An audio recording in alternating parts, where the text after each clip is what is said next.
tayo magluto ng beef ampalaya. Ito na, mainit na yung ating mantika. So, ilagay natin yung sibuyas. Oh. Sibuyas. Yan, sunod yung bawang. Oh. Beef ampalaya. Ayan. Masarap daw lagyan ng kamatis. Oh. Yan.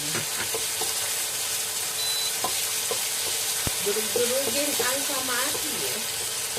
Dapat alam natin pag sunod-sunodin yung ilalagay natin. Oh, ayan. Oh. Para mabango, lagyan natin ng red pepper. Yan. Yan ang ating beef ampalaya.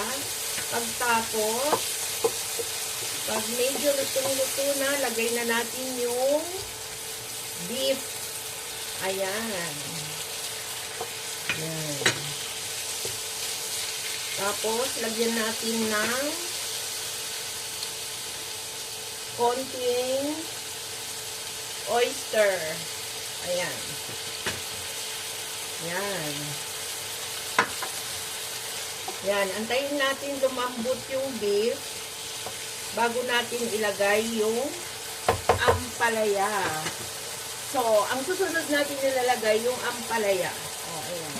Maya-maya pagka malambot yung beef ampalaya.